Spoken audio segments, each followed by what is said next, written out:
get the information while you're here. Right? Nothing worse than being stupid when you get out of school. So get the information. Being broke is bad, but being stupid is what's really bad. And what's really, really bad is being broke and stupid.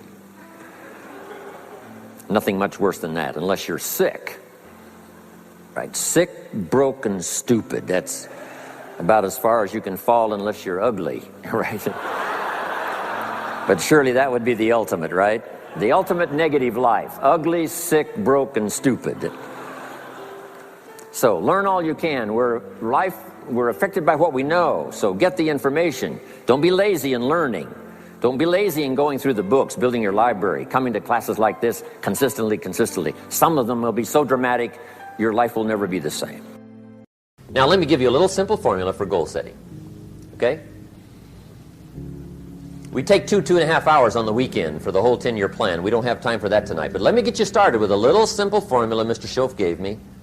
And maybe this will be helpful. First of all, I've divided goals into 2 parts.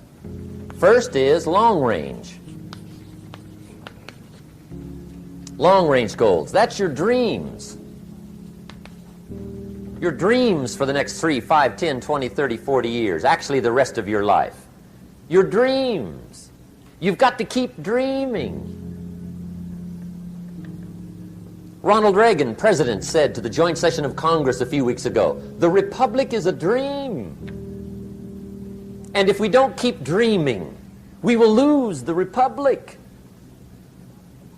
Your better future is a dream for yourself and for your family.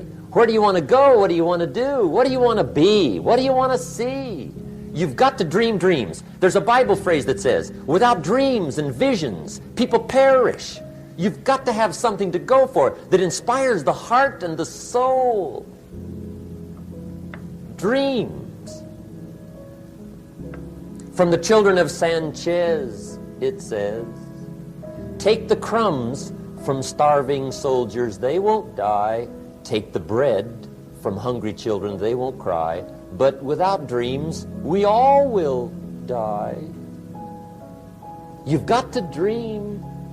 Don't lose your dreams. For yourself, for your future, for your family.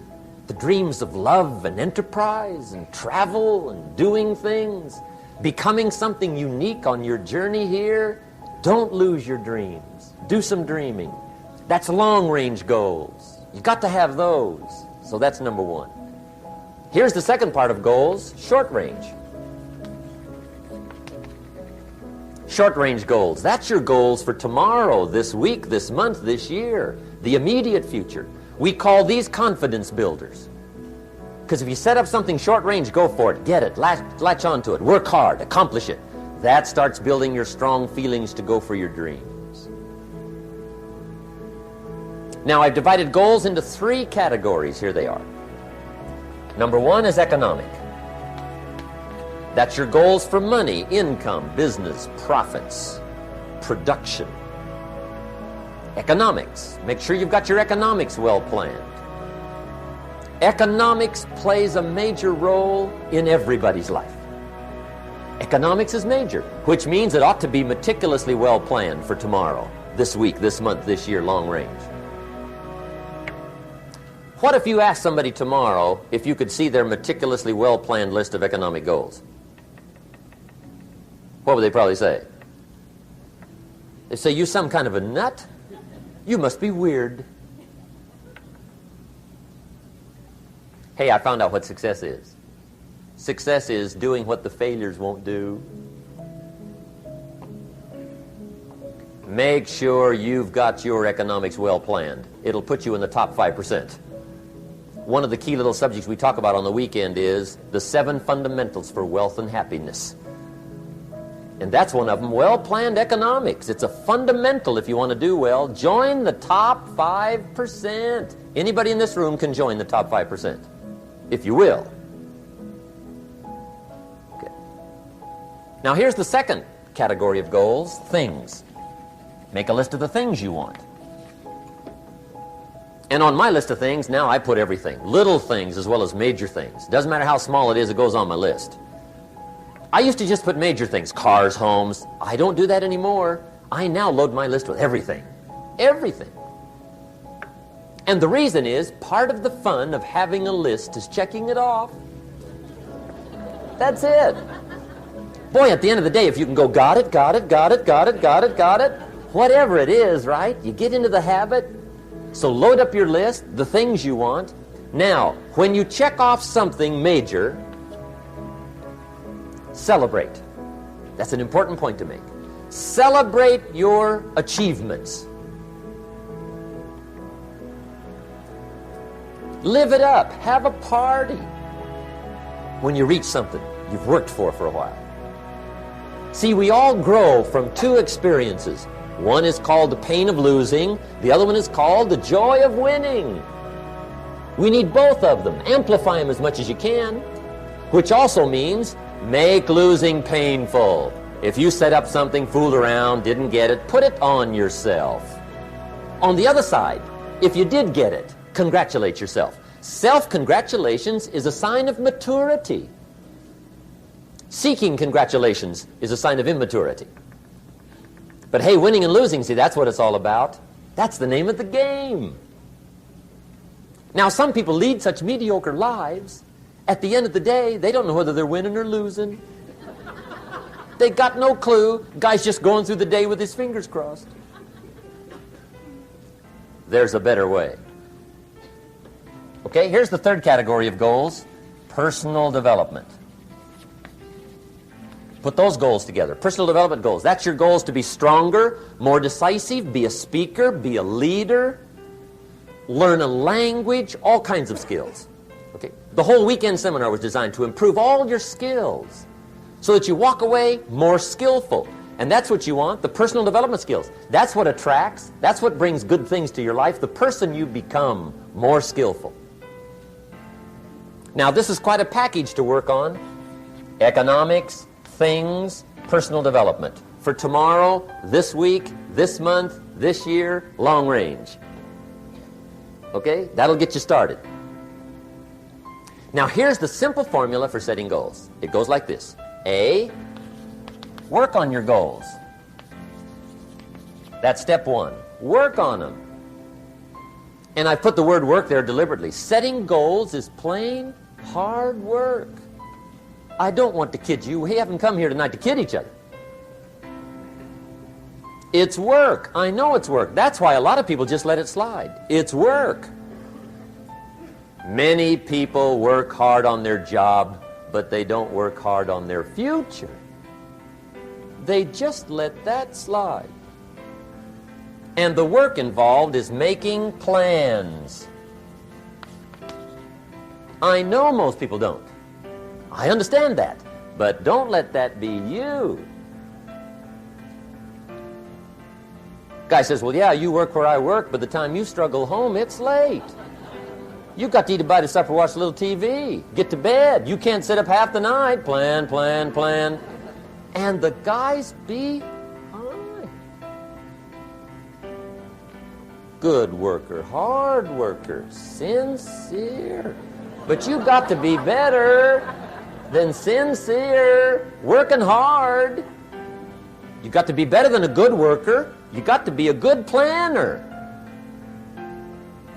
Somebody once wisely said, the people who fail to plan are planning to fail. Well said. So work on your goals. Here's step 2. Write your goals down.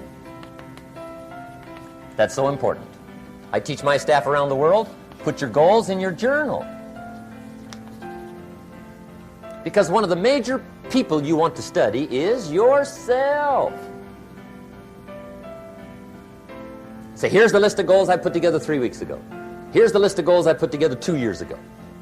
Here's some of the changes I made, rearrangement of my priorities. I scratched these off, I put these on, I've gotten these. Study your accomplishments, study what your desires are. Put them on paper, write them down. Here's another reason for writing your goals down. It shows you're serious about doing better. And to do better, you gotta get serious.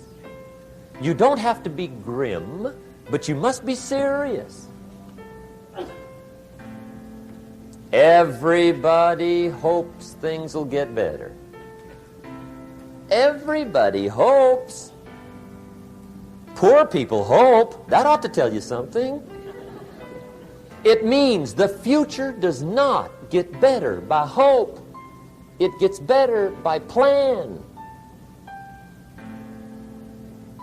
I used to have the affliction called passive hope. It's an affliction. It's bad. Probably what's even worse than that is happy hope. Now that is really bad. That's bad.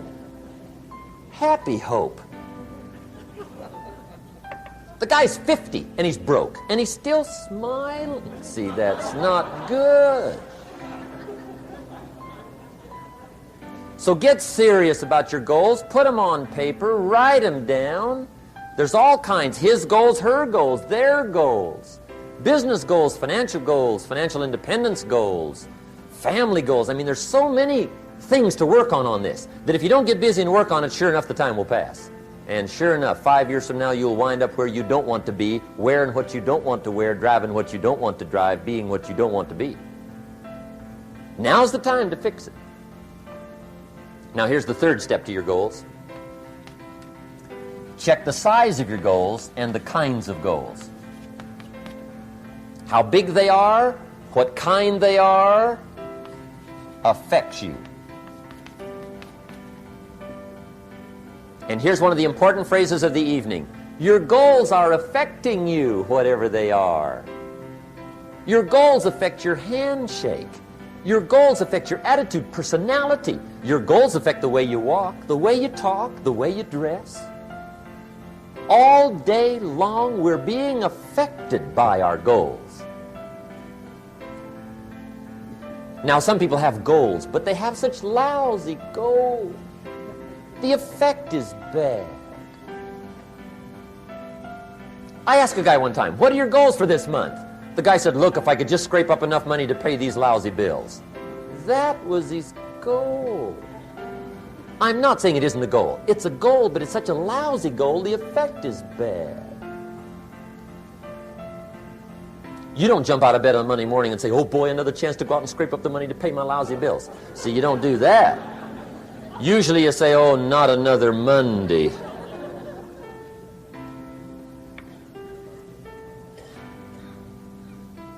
And some people have so given up on life, they have joined the thank God it's Friday club.